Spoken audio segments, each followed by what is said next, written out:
నేను మహబూబ్నగర్ డిస్ట్రిక్ట్ గద్వాల్ తాలూకా నుండి నేను ఇక్కడికి రావడం జరిగింది. మీరు గత 10 సంవత్సరాల నుంచి రియల్ ఎస్టేట్లో ఉన్నారు. ఇప్పుడున్న ఈ 2025లో అయితే మిడిల్ క్లాస్ వాళ్ళకైతే ఇన్వెస్ట్మెంట్ చేయడం చాలా కష్టమైపోయింది. ఆ 5 హైవేస్లో ఏ హైవే? ఇప్పుడున్న ఈ హైవేస్లో ఒక్కొక్కరు ఒక్కొక్కలాగా చెప్తున్నారు. ఒక్కొక్క హైవేస్ షాద్నగర్లో కూడా చాలా రేట్స్ ఉన్నాయి. నరేష్ గారు, ఒక చిన్న డౌట్ అండి. ఒక ప్లాట్ లేదా ల్యాండ్ కొనేటప్పుడు ఇన్వెస్ట్మెంట్ చేసిన ముందు, ఎందుకంటే ఒక్కో చోట ఒక్కో రేట్స్, అంటే హెచ్ఎండిఏ లిమిట్స్లో ఉన్నట్టు ఒక రేట్స్ ఉన్నాయి, డిటీసీపీలో ఉన్నట్టు ఒక రేట్స్ ఉన్నాయి. లో ఉన్నట్టు అగ్రికల్చర్ ల్యాండ్ అంటే కూడా మీరు అనుకోవచ్చు అగ్రికల్చర్ ల్యాండ్ ఎందుకు.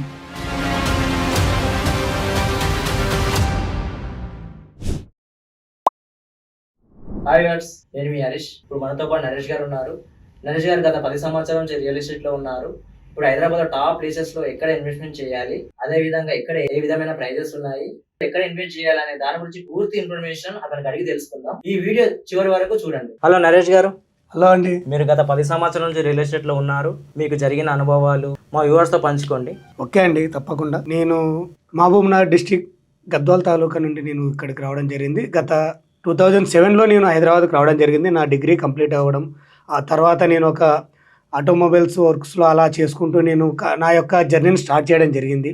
సో ఈ జర్నీ స్టార్ట్ చేస్తుండగానే నా యొక్క క్లాస్మేట్ సో ఇక్కడ ఎందుకు అని చెప్పేసి నన్ను కొంచెం ఎంకరేజ్ చేయడము, సో అలా ఫ్రెండ్ని కలవడము, సో ఇలా చేసుకుంటే బాగుంటుందని చెప్పి నాకు ఆయన సలహా ఇవ్వడము, ఆయన ద్వారా నేను అప్రోచ్ అయ్యి ఆయన ద్వారా నేను రియల్ ఎస్టేట్కి జాయిన్ అవ్వడము, 2010లో నేను జాయిన్ అవ్వడం, ఇలా ఆయన చెప్పినవన్నీ నేను చేసుకుంటూ రావడము, యాక్టివిటీస్ కానివ్వండి, రియల్ ఎస్టేట్ మీటింగ్స్ కానివ్వండి, సో వేరే వాళ్ళ దగ్గరికి వెళ్ళి మాట్లాడే విధానం కానివ్వండి, సో ఆయన మా ఫ్రెండు ఇలా చేస్తే మంచిగా ఉంటుంది, మన లైఫ్లో మంచిగా ఎదుగుతామన్న దాన్ని బేస్ చేసుకొని నేను ఇక్కడికి 2010లో నేను హైదరాబాద్కి రావడం జరిగిందండి. ఓ సూపర్.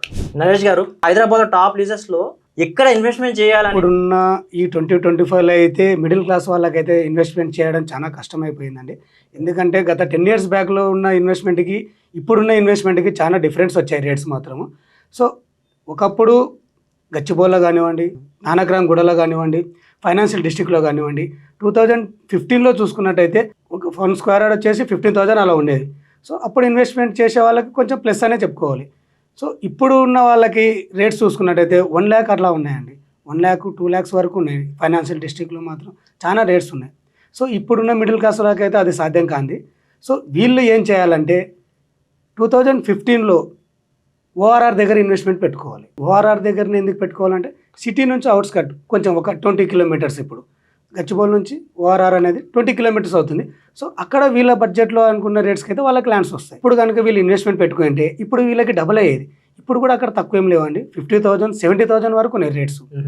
సో ఎనీ ఓఆర్ఆర్, నేను ప్లస్ ఈ ఓఆర్ఆర్ అని చెప్పట్లేదు, ఏ ఓఆర్ఆర్ దగ్గర పెట్టుకున్నా మంచి రేట్స్ వచ్చాయి. ఎందుకు అంటే వాళ్ళ దగ్గర మరి డబ్బు లేకనో వాళ్ళు ఇన్వెస్ట్మెంట్ చేయలేదు, సో అవగాహన లేకనో ఇన్వెస్ట్మెంట్ చేయలేదు.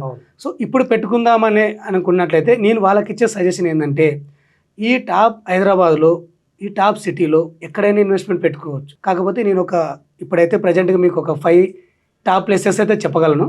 సో అవి ఏంటంటే, వన్స్ ముంబై హైవేలో, ఈ ముంబై హైవేలో మనకి సదాశివపేట తీసుకోండి ఇప్పుడు ప్రజెంట్, ఎందుకంటే మనకు అక్కడ రీజనల్ రింగ్ రోడ్ రాబోతుంది.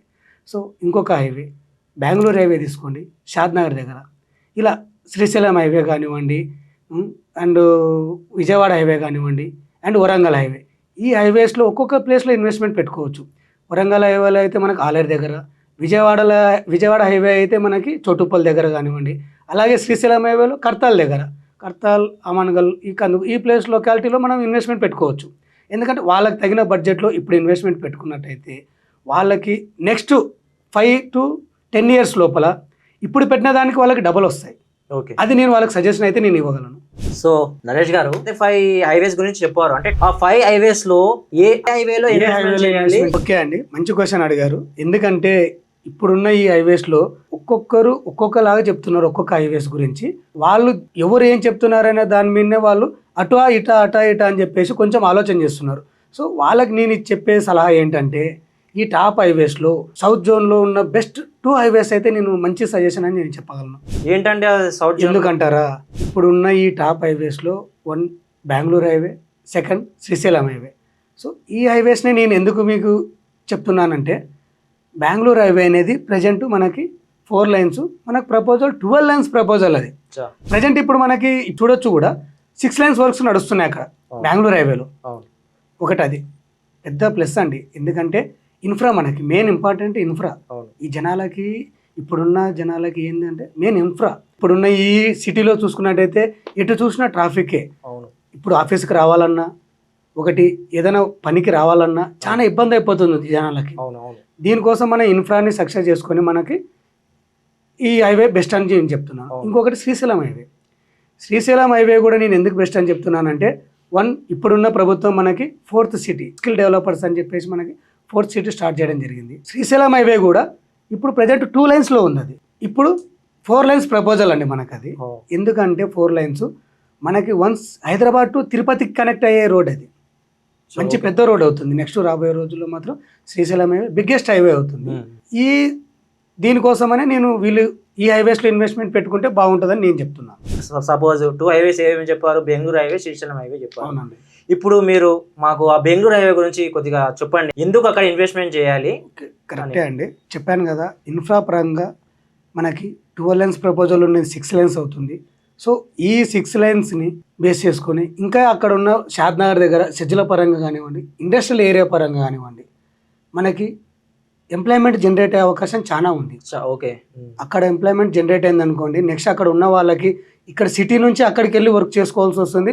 సో ఇంత లాంగ్ డిస్టెన్స్ ట్రావెల్ చేయలేని టైంలో మనకు అక్కడే ఇన్వెస్ట్మెంట్ పెట్టి అక్కడే వాళ్ళకి ఉండే ఛాన్సెస్ ఎక్కువ ఉంటుంది. సో అక్కడ ఇన్వెస్ట్మెంట్ పెట్టుకుంటే బాగుంటుందని నేను చెప్తున్నాను.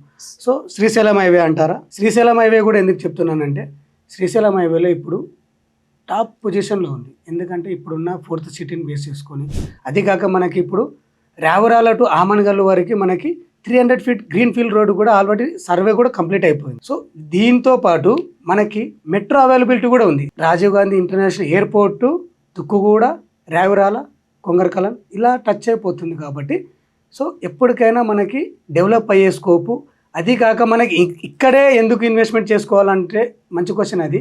సో మనకి ఐటీ ఎంప్లాయీస్ కానివ్వండి, సో కంపెనీస్ పరంగా కానివ్వండి, అవునండి, జాబర్స్ పరంగా కానివ్వండి, మొత్తం మనకి గచ్చిబౌలి, నానక్రామ్ కూడా ఫైనాన్షియల్ డిస్ట్రిక్ట్, ఈ డిఎల్ఎఫ్, సో ఇలానే మొత్తం రాయదుర్గం మొత్తం ఇక్కడే ఉన్నాయి. కాబట్టి మనకి ఎంతసేపు ఉన్నా మనకి ఓఆర్ఆర్ కనెక్టివిటీ మన గచ్చిబౌలి ఫ్లైఓవర్ నుంచి, నార్సింగ్ ఫ్లైఓవర్ నుంచి, సో ఇలా కనెక్టివిటీ అవుతుంది. కాబట్టి మనకి ట్రావెలింగ్ అనేది చాలా ఈజీ యాక్సెస్ ఉంటుంది. ఇన్వెస్ట్మెంట్ షాద్నగర్లో పెట్టుకోవడం చాలా బెస్ట్ అనిపిస్తుంది. నా సజెషన్ అయితే నేను చెప్తున్నాను. సో నరేష్ గారు బెంగళూరు హైవే చెప్తున్నారు. సో బెంగళూరు హైవేలో ఏ ప్లేస్లో సాధారణమైన ఇన్వెస్టర్ ఎక్కడ చేస్తే బాగుంటుంది? మంచి క్వశ్చన్ అండి, ఎందుకంటే నన్ను కూడా చాలా మంది అడిగారు, అంటే ఈ బెంగళూరు హైవేలో ఎక్కడ ఇన్వెస్ట్మెంట్ చేస్తే మంచిగా ఉంటుంది సార్ అని చెప్పి నాకు కూడా కొన్ని కాల్స్ వచ్చాయి. నేను యాక్టివిటీస్ అలా వెళ్ళినప్పుడు కూడా కొంతమంది అడుగుతున్నారు, అరే ఎక్కడ ఇది ఇన్వెస్ట్మెంట్ బెంగళూరు హైవేలోనే ఎందుకు పెట్టాలని చెప్పేసి. సో ఇప్పుడున్న మిడిల్ క్లాస్ వాళ్ళకి షాద్నగర్ దగ్గరనే ఇన్వెస్ట్మెంట్ పెట్టుకోవాలి, ఎందుకు శంషాబాద్ దగ్గర కూడా పెట్టుకోవచ్చు కదా అని అడుగుతున్నారు. కానీ వాళ్ళు మిడిల్ క్లాస్ వాళ్ళకి ఇప్పుడున్న రేట్స్కి శంషాబాద్ దగ్గర 50,000 to 70,000 వరకు ఉన్నాయి. కానీ వాళ్ళు పెట్టుకునే అమౌంట్కి నేను డబల్ అవ్వాలని చెప్పేసి చెప్తున్నాను నా సజెషన్. సో ఇప్పుడు శంషాబాద్ నుంచి తిమ్మాపూర్ వరకు మనకి 111 జీవో ఉంది, అలాగే హడా జోన్ కూడా ఉన్నాయి. సో అందుకోసమని వన్స్ రెసిడెన్షియల్ జోన్ ఎక్కడ స్టార్ట్ అవుతుంది మనకి అంటే వన్స్ షాద్నగర్. షాద్నగర్ ఎందుకంటే మనకి ఫెసిలిటీస్ సజ్జల పరంగా కానివ్వండి, మైక్రోసాఫ్ట్ డేటా సెంటర్ల పరంగా కానివ్వండి, అండ్ కంపెనీస్ పరంగా కానివ్వండి, ఇండస్ట్రియల్ ఏరియా పరంగా కానివ్వండి. వన్స్ ఇప్పుడున్న ప్రభుత్వం మనకి ఒకటి బిగ్గెస్ట్ అనౌన్స్మెంట్ ఏంటది, regional ring road and regional ring rail. రీసెంట్గా అనౌన్స్మెంట్ కూడా వచ్చింది కదా, రీజనల్ రింగ్ రైల్. సో వీటి దగ్గర ఇంకా ఇన్వెస్ట్మెంట్ పెట్టుకుంటే నేను ఇంకా మంచిదని నేను వాళ్ళకి సజెషన్ ఇస్తున్నాను. వాళ్ళకి మంచి అప్రోచ్ అయ్యేదే ఛాన్సెస్ అయితే చాలా ఉన్నాయి, మంచి రేట్స్ వస్తాయి వాళ్ళకి. సో అక్కడ ప్రైజెస్ ఎంత ఉన్నాయి అంటారు షాద్నగర్లో? షాద్నగర్లో కూడా చాలా రేట్స్ ఉన్నాయి, ఎందుకంటే ఒక్కో చోట ఒక్కో రేట్స్. అంటే హెచ్ఎండిఏ లిమిట్స్లో ఉన్నవి ఒక రేట్స్ ఉన్నాయి, డిటీసీపీలో ఉన్నవి ఒక రేట్స్ ఉన్నాయి, అలాగే అగ్రికల్చర్ ల్యాండ్లో ఉన్నట్టు. అగ్రికల్చర్ ల్యాండ్ అంటే కూడా మీరు అనుకోవచ్చు అగ్రికల్చర్ ల్యాండ్ ఎందుకని. సో ఇప్పుడు కొంతమందికి ఫామ్ ల్యాండ్స్ లాగా వాటిని డిజైన్ చేసి అమ్మేస్తున్నారు అగ్రికల్చర్ ల్యాండ్ని. సో హెచ్ఎండిఏలో అయితే మనకి షాద్నగర్ దగ్గర 30,000 రూపీస్ వరకు ఉన్నాయి షాద్నగర్ సరౌండింగ్స్లో. సో ఇంకా షాద్నగర్ నుంచి ఒక 10 కిలోమీటర్స్ అంటే రీజనల్ రింగ్ రోడ్ దగ్గర 10,000 to 15,000 వరకు ఉన్నాయి టీటీసీపీ అప్రూవల్స్ అవి. సో అది కాకుండా ఇప్పుడున్న సీఎం రేవంత్ రెడ్డి గారు ఏం చేశారంటే మనకు అనౌన్స్మెంటు, ఏదైతే రీజనల్ రింగ్ రోడ్ రాబోతుందో రీజనల్ రింగ్ రోడ్ని కాదని ఇంకొక 5 కిలోమీటర్స్ ఎక్స్ట్రా తీసుకోవడం జరిగింది. ఈ పరిధి మొత్తం మనకి హెచ్ఎండిఏ లిమిట్స్ని అనౌన్స్మెంట్ చేసేసారు. సో చాలా బిగ్ న్యూస్ అది. అవును. ఎందుకంటే డిటీసీపీలో ఇన్వెస్ట్మెంట్ పెట్టాలంటే కొంతమంది ఆలోచన చేస్తారు, డిటీసీపీ అంటేనే కొంచెం తక్కువ ప్రైజ్లో వస్తుంది కదా అని చెప్పి. అవునవును. అలా కాకుండా ఇప్పుడు ఉన్న డిటీసీపీ లేఅవుట్లో ఇన్వెస్ట్మెంట్ పెట్టారనుకోండి, ఈ అనౌన్స్మెంట్ ఇచ్చిన తర్వాత మనకి హెచ్ఎండిఏ లిమిట్స్ అయిపోయింది కాబట్టి మనకి హెచ్ఎండిఏ లిమిట్స్ అనేది రేట్స్ అనేది డబల్ అవుతాయి. అందుకనే నేను ఒక షాద్నగర్ నుంచి ఒక 10 కిలోమీటర్ డిస్టెన్స్లో వెళ్తే మనకి తక్కువ ప్రైజ్లోనే దొరుకుతున్నాయి. మిడిల్ క్లాస్ వాళ్ళు మాత్రం మంచిగా ఇన్వెస్ట్మెంట్ పెట్టుకోవచ్చు. సో శ్రీశైలం హైవే గురించి కూడా చెప్పండి. శ్రీశైలం హైవే కూడా బెస్ట్ అని ఎందుకు అంటున్నానంటే, మనకి ఇప్పుడున్న ప్రభుత్వం మనకి ఫ్యూచర్ సిటీ, ఒక ఫ్యూచర్ సిటీ అనేది మనకు అనౌన్స్మెంట్ చేసింది కాబట్టి, సో ఇది మొత్తం ఓవరాల్గా మనకి 30,000 ఎకరాస్లో రాబోతుంది ఈ ఫ్యూచర్ సిటీలో. ఈ ఫ్యూచర్ సిటీలోనే చాలా కంపెనీస్ కూడా రాబోతున్నాయి. కొన్ని ఎకరాస్ని కొన్ని జోన్లకి చేయడం జరిగింది అనమాట. ఈ జోన్లో మనకి ఎంప్లాయ్మెంట్ కూడా చాలా జనరేట్ అయ్యే అవకాశం ఉంది. సో అది కాక మనకి ORR టు RRRకి 60 రేడియల్ రోడ్స్ అని చెప్పారు. ఈ 60 రేడియల్ రోడ్స్లో 9 గ్రీన్ఫీల్డ్ రోడ్స్. ఈ 9 గ్రీన్ఫీల్డ్ రోడ్స్లో మనకి ఒక గ్రీన్ఫీల్డ్ రోడ్ రాబోతుంది. ఎక్కడి నుంచి అంటే మనకి రావరాల టు ఫ్యూచర్ సిటీకి ఆమన్గల్ దాకా మనకి గ్రీన్ఫీల్డ్ రోడ్ రాబోతుంది. అంటే 300 ఫీట్ గ్రీన్ఫీల్డ్ రోడ్ రాబోతుంది. సో దీన్ని బేస్ చేసుకొని మనకి ఈ శ్రీశైలం హైవేలో మనం ఇన్వెస్ట్మెంట్ చేసుకోవడం చాలా మంచిది. సో అది కాక మనకి ఈ శ్రీశైలం హైవే ప్రజెంట్ 2 లైన్స్ ఉన్నది, 4 లైన్స్లో ప్రపోజల్ ఉంది. సో ఒకటి మనకి ఈ శ్రీశైలం హైవే డైరెక్ట్ మనకి తిరుపతికి కనెక్ట్ అయ్యే రోడ్ ఇది. అందుకని మనకి ఒక ఛాన్సెస్ ఏమంటే 80 కిలోమీటర్స్ మనకి తగ్గే అవకాశం ఉంది. ఇటు మనకి కర్నూలు నుంచి వెళ్ళే వారికైతే ఇది చాలా బెస్ట్ రోడ్. అప్పుడు టైం సేవ్ అవుతుంది, కిలోమీటర్స్ కూడా చాలా తగ్గుతున్నాయి. సో దీని పరంగా మనకి శ్రీశైలం హైవేలో మనం ఇన్వెస్ట్మెంట్ చేసుకోవడం కూడా చాలా మంచిది. ఇప్పుడు శ్రీశైలం హైవేలో రేట్స్ ఎంత ఉంటాయి, అంటే ప్రైస్ ఎంత ఉంటుంది అంటారు? శ్రీశైలం హైవేలో మనకి కందుకూరు దగ్గర ఒక రేట్ ఉన్నాయి, కర్తాల్ దగ్గర ఒక రేట్స్ ఉన్నాయి. కందుకూరులో అయితే మనకి 20,000 రూపీస్ వరకు ఉన్నాయి. కర్తాల్లో మనకి 15,000 రూపీస్ వరకు ఉన్నాయి. కర్తాల్లో 15,000 రూపీస్ మనం అక్కడ ఎందుకు ఇన్వెస్ట్మెంట్ పెట్టుకోవాలంటే మనకి రీజనల్ రింగ్ రోడ్ రాబోతుంది. అలాగే కర్తాల్కి ఫ్యూచర్ సిటీ అనేది కూడా నియర్ అవుతుంది. సో కందుకూరుకి ఏమవుతుందంటే ఓన్లీ ఫ్యూచర్ సిటీ మాత్రమే అవుతుంది. సో మనం రెండింటిని బేస్ చేసి ఇన్వెస్ట్మెంట్ చేసుకోవాలి. ఇన్వెస్ట్మెంట్ అనేది చాలా ఇంపార్టెంట్. అవును. సో అందుకోసమనే మనం ఈ రెండింటిని బేస్ చేసుకుని ఇన్వెస్ట్మెంట్ పెట్టుకున్నాం అనుకోండి, ఇన్ఫ్రా పరంగా అయితే మనకి రీజనల్ రింగ్ రోడ్డు ఉంటుంది కాబట్టి సో అక్కడ ఇన్వెస్ట్మెంట్ పెట్టుకుంటే కర్తాల దగ్గర మంచి. ఈ 2 హైవేస్లో ఏ హైవే బెస్ట్ అండి? ఇంటి మధ్యన కూడా జనాలకు కొంచెం కన్ఫ్యూజ్ అండి. అవును. ఎందుకంటారా అంటే ఇక్కడ శ్రీశైలం హైవేలో పెట్టుకుందామా అంటే ఇప్పుడు మనకి 4th city future city announcement చేశారు, ఇక్కడ ఇన్వెస్ట్మెంట్ పెట్టుకుందామా అని కొంచెం ఆలోచన చేస్తారు కొంతమంది. సో బెంగళూరు హైవేలో ఇన్వెస్ట్మెంట్ పెట్టుకుందామా అని చెప్పేసి కొంతమంది ఆలోచన చేస్తారు. సో వీటి మధ్యన కూడా మనం డిఫరెన్స్ చూసుకోవాలి. ఫైనల్గా వీటి రెండింటి మధ్యన కూడా మనం కొంచెం డిఫరెంట్ చూసుకోవాలి. డిఫరెంట్ చూసుకున్న తర్వాతనే మనం నెక్స్ట్ స్టెప్ అనేది వేయాలి, అంటే అప్పుడు ఇన్వెస్ట్మెంట్ స్టెప్ అనేది వేయాలి.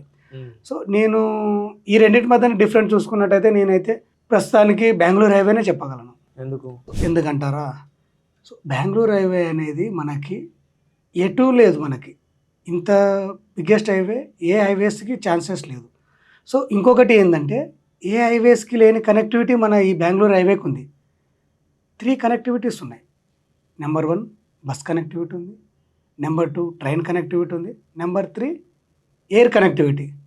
సో ఏ హైవేకి లేనివంటి కనెక్టివిటీ ఈ హైవేకి ఉంది. సో ఈ హైవే అయితే నేను టాప్ అనే చెప్తాను. నేను బెంగళూరు హైవే ఇన్వెస్ట్మెంట్ పరంగా, ఇన్ఫ్రా పరంగా, ఇన్వెస్ట్మెంట్ పరంగా టాప్ అనే చెప్తాను నేను. ప్రస్తుతం మన హైదరాబాద్లో రియల్ ఎస్టేట్ ట్రెండ్ ఎలా ఉంది? ఇప్పుడు ఉన్న హైదరాబాద్లో ట్రెండింగ్ అంటే మన తెలంగాణ రాష్ట్రంలో చూసుకున్నట్టయితే హైదరాబాద్లో ఏ రోజు తగ్గలేదు రియల్ ఎస్టేట్. కొన్ని రోజులు వచ్చాయి, తగ్గిందనే వార్తలు అయితే వచ్చాయి, అవి అవాస్తవం అండి. సో ఒక 10 years బ్యాక్ చూసుకున్నట్టయితే 2015లో అలా చూసుకున్నట్టయితే ఒక గ్రాఫ్ మాదిరి అప్ టు అయ్యేదే అలానే వచ్చింది. సో తగ్గాయి, అక్కడక్కడ కొంచెం తగ్గాయి అనమాట. కానీ మొత్తానికైతే హైదరాబాద్లో రియల్ ఎస్టేట్ అనేది ఎప్పుడూ తగ్గలేదు. చూస్తున్నారు కదా, హైదరాబాద్లో అపార్ట్మెంట్లు స్టార్ట్ అయినప్పటి నుంచి, విల్లా ప్రాజెక్టులు స్టార్ట్ చేసినప్పటి నుంచి ఈ రియల్ ఎస్టేట్ అనేది పెరుగుతూ వచ్చింది. సో ఏ రోజు తగ్గలేదు. ఈ తగ్గినాయి అనేది ఎవరైతే అంటున్నారో అది అంతా అవాస్తవం. దీన్ని నమ్మి కొంతమంది జనాలు ఇన్వెస్ట్మెంట్ పెట్టాలంటే కూడా కొంతమంది భయపడుతున్నారు. సో నేను దాన్ని ఎంకరేజ్ చేయట్లేదు, ఎందుకంటే ఏ రోజు తగ్గలేదు అన్నమాట. సో అప్పట్లో కానీ ఇన్వెస్ట్మెంట్ పెట్టుకున్న వాళ్ళు, ల్యాండ్పై ఇన్వెస్ట్ పెట్టుకున్న వాళ్ళు ఏ రోజు మోసపోలేదు. పెట్టిన పెట్టుబడి కంటే డబల్ ఇన్కమ్ వచ్చింది. సో అందుకనే చెప్తున్నాను. సో ఎవరైనా అలా చెప్పారంటే మాత్రం నేను దాన్ని ఎంకరేజ్ చేయను. సో హైదరాబాద్లో ఎప్పటికీ టాప్ పొజిషన్లోనే ఉంటుంది ఈ రియల్ ఎస్టేట్ అనేది, ఎప్పటికీ తగ్గదు. సో ఇంకోటి, ఇప్పుడు మీరు ఇన్వెస్ట్మెంట్ 10 years అన్నారు కదండి. అవును. ఆ 10 yearsలో అంటే మీరు ఇన్వెస్ట్మెంట్ చేసి ఉంటారు, కంపల్సరీ అండి, చేశాను. సో అది ఎక్కడ ఒకసారి ఆ జర్నీ చెప్పండి. నేను చేశాను. నేను కూడా ఇప్పుడున్న జనాలు మిడిల్ క్లాస్ వాళ్ళు ఎలా తిరిగి సెర్చ్ చేశారో ఇన్వెస్ట్మెంట్ కోసం అని చెప్పేసి, ఒకప్పుడు నేను చేసిన జర్నీలో 2007లో నాది డిగ్రీ కంప్లీట్ అయిపోయిన తర్వాత నేను ఒక ఆటోమొబైల్స్ అలా వర్క్ చేసుకుంటూ చెప్పాను కదండి స్టార్టింగ్లో మీకు. అవును. ఒక మా ఫ్రెండ్ ద్వారా నేను రియల్ ఎస్టేట్కి వచ్చిన తర్వాత 2010లోకి వచ్చిన తర్వాత, సో నేను 2015లో అప్పట్లో నాకు తక్కువ బడ్జెట్ అనిపించింది. నేను కొంత అంత అయితే నేను ఇన్వెస్ట్మెంట్ పెట్టుకున్నాను. సో ఇప్పుడు అది చాలా మంచి రేటుగా మంచి డబల్ అయ్యింది, మంచి రేట్స్ వచ్చాయి. నేను పెట్టాను, అందుకోసమనే నేను నాలో ఉన్న జర్నీ నేను స్టార్ట్ చేశాను కాబట్టి నేను ఇక్కడ ఉన్న ఏరియాలో ఇన్వెస్ట్మెంట్ పెట్టానని నేను చెప్తున్నాను అనమాట. వన్స్ బెంగళూరు హైవేనే చెప్తున్నాను, ఎందుకంటే కొన్ని ఏరియాస్లో కూడా చేస్తున్నారు చాలామంది.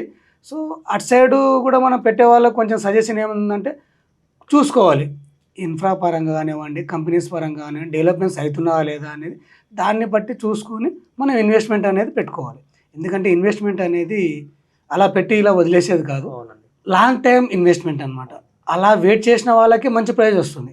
ఏదో ఇలా పెట్టి నేను ఒక 1 మంత్కి అమ్మేయాలి, 2 మంత్స్కి అమ్మేయాలంటే మీకు పెట్టిన పెట్టుబడికి వాల్యూస్ ఉండవు. అందుకోసం నేను చెప్తున్నాను, లాంగ్ టైం ఇన్వెస్ట్మెంట్ పెట్టిన వాళ్ళకైతే మంచి రేట్స్ వస్తున్నాయి. నేను ఇప్పుడున్న జనాలకైతే అదే సజెషన్ ఇచ్చేది, మంచి ప్లేస్ చూడండి, లొకేషన్ చూడండి, మంచి ఇన్ఫ్రా చూడండి, మంచి ఏరియాస్ చూడండి, అటు సైడ్ మీరు ఇన్వెస్ట్మెంట్ పెట్టండి అని నేను చెప్తాను. నరేష్ గారు, మాకు చిన్న డౌట్ అండి. ఒక ప్లాట్ లేదా ల్యాండ్ కొనేటప్పుడు ఇన్వెస్ట్మెంట్ చేసే ముందు మేమేం చూసుకోవాలి? ఇప్పుడున్న జనాలకైతే చాలా డౌట్ఫుల్. ఎందుకంటే వాళ్ళు ఏదో ఒక ల్యాండ్ చూపించి ఎక్కడో చోట ఇన్వెస్ట్మెంట్ కొంతమంది మోసపోతున్నారు. అదేండి, చాలా జరుగుతున్నాయి. అవునవునండి, కరెక్టే. సో దీన్ని ఎలా డీల్ చేసుకోవాలి, వీళ్ళు ఎలా ఇన్వెస్ట్మెంట్ చేసుకోవాలంటే, ఏదే కానీ మనం ఒక ప్లాట్ ఇన్వెస్ట్మెంట్ చేస్తున్నామంటే ముందుగా రేరా చూసుకోవాలి. డిటీసీపీ లేఅవుట్ అయినా పర్లేదు, హెచ్ఎండిఏ లేఅవుట్ అయినా పర్లేదు, ముందుగా రేరా చూసుకోవాలి. సో ఈసీ లాంటివి చెక్ చేసుకోవాలి, అవి కరెక్ట్ ఉన్నాయా, సర్వేస్ నెంబర్స్ కరెక్ట్ ఉన్నాయా, ఇలాంటివన్నీ చెక్ చేసుకోవాలి. వాళ్ళు ఇచ్చే లింక్ డాక్యుమెంట్స్ మనకి దగ్గర ఉన్న ప్రీవియస్ లాయర్స్కి ఇస్తే వాళ్ళు అన్నీ వెరిఫై చేసి మనకు అప్పుడు వాళ్ళు సజెషన్ ఇస్తారు, అన్ని క్లియర్ ఉన్నాయి అన్నప్పుడు మనం ఇన్వెస్ట్ చేసుకోవాలి. సో వెంచర్ పరంగా కూడా చూసుకోవాలి, ఓన్లీ రేరా కాదు, వెంచర్ పరంగా కూడా చూసుకోవాలి. ఎందుకంటే వాళ్ళు ఆ వెంచర్లో ఎమ్యూనిటీస్ ఎలాంటివి ఇస్తున్నారు, ఎలాంటి డెవలప్మెంట్ చేస్తున్నారు, అంటే రోడ్స్ పరంగా కానివ్వండి, అంటే బీటీ రోడ్స్ ఇస్తున్నారా, సీసీ రోడ్స్ ఇస్తున్నారా, డ్రైనేజెస్ కానివ్వండి, ఎలక్ట్రికల్ పోల్స్ కానివ్వండి, ట్యాప్ కనెక్షన్స్ కానివ్వండి, సో వీటన్నిటికీ యూజ్ చేసే మెటీరియల్స్ కానివ్వండి, సో ఇలాంటివన్నీ చూసుకోవాలి. ఏదో ఒక రోడ్ వేస్తున్నారు, మనం డ్రైనేజెస్ ఇస్తున్నారు అని చెప్పేసి గుడ్డిగా నమ్మి వాళ్ళతో త్రో వెళ్ళి మనం ఇన్వెస్ట్ చేసామనుకోండి, పప్పులో కాలేసినట్టే అండి. మనం ఇన్వెస్ట్ చేస్తున్నామంటే ఒక లాంగ్ టర్మ్ని బేస్ చేసుకొని మనం ఇన్వెస్ట్ చేస్తున్నాం. సో ఇవన్నీ చూసుకోవాలి, కంపెనీ పరంగా కూడా చూసుకోవాలి. సో ఈ కంపెనీ మంచి కంపెనీనా, సో ఎందుకంటే ఇప్పుడున్న సమాజంలో చాలా కంపెనీస్ వెంచర్లు వేసి సోగా అలా ముస్తాబ్ చేసి రెడీ చేసి అమ్మేస్తుంటారు. అందులో ఇన్వెస్ట్మెంట్ పెట్టి నష్టపోయిన వాళ్ళు కూడా ఉన్నారు. సో అందుకోసమనే కంపెనీ పరంగా కూడా చూసుకోవాలి. అంటే వాళ్ళకి ప్రీవియస్ ప్రాజెక్టులు ఏమైనా ఉన్నాయా, సో అందులో అన్ని సేల్స్ అయ్యాయా, వాటిని మళ్ళీ రీసేల్స్ చేస్తున్నారా, ఇలాంటివన్నీ మనము ఎంక్వైరీ చేసిన తర్వాతనే మనం ముందడుగేయాలి ఇన్వెస్ట్మెంట్. ఇప్పుడున్న అంటే మీకు తెలిసిన ఎక్స్పీరియన్స్ ప్రకారము చాలామంది ఇన్వెస్టర్స్ హైదరాబాద్లో ఏ ప్లేస్లో ఎక్కువ చేస్తున్నారండి? నాకు తెలిసి హైవేస్ అంటే మనం ఇంతకుముందు అనుకున్నాము, one of the best highway Bengaluru highway, next second మనకు శ్రీశైలం హైవే అనుకున్నాం. సో మిగతా హైవేస్ కూడా ఉన్నాయి, వరంగల్ హైవే ఉంది, బాంబే హైవే ఉంది. సో ఎక్కడ ఇన్వెస్ట్మెంట్ అనేది నేను బెంగళూరు హైవేలో అంటున్నాను. సో చాలామంది అయితే బెంగళూరు హైవేలో ఇన్వెస్ట్మెంట్ చేస్తున్నారు, ఇన్ఫ్రా పరంగా చూసుకొని, అండ్ బిజినెస్ పరంగా చూసుకొని, అండ్ సెజ్ల పరంగా చూసుకొని. సో ఎన్ఆర్ఐ వాళ్ళు కూడా మొత్తం బెంగళూరు హైవే మీద చాలా ఇంట్రెస్ట్ చూపిస్తున్నారు. వన్స్ ఇప్పుడు మనకి ఈ ముచ్చర్ల ఫార్మా సిటీ అనేది ఒక వన్స్ అనౌన్స్మెంట్ వచ్చిన తర్వాత మనకి శ్రీశైలం హైవేలో కూడా మనకి ఇన్వెస్ట్మెంట్ కోసం బాగానే చేస్తున్నారు. ఈ 2 హైవేస్లో బాగానే చేస్తున్నారు. 2 హైవేస్ సమానంగానే ఉన్నాయి, ఏ హైవే తక్కువ ఉందని నేనైతే అనట్లేదు. ఇన్వెస్టర్స్కి అయితే బెస్ట్ ఆప్షన్ ఈ 2 హైవేస్. ఇప్పుడు ఇన్వెస్ట్ చేసుకుంటే మంచి ఛాన్సెస్ ఉన్నాయి నెక్స్ట్. సో మీరు చెప్పేది బట్టి 2 హైవేస్ బెస్ట్. 2 హైవేస్ బెస్ట్, మంచి. థ్యాంక్ యూ నరేష్ గారు, మీ విలువైన సమయం మాకు కేటాయించినందుకు. మీకు కూడా వీడియో యూస్ఫుల్ అనిపిస్తే మా ఛానల్ని లైక్, షేర్, సబ్స్క్రైబ్ చేయండి.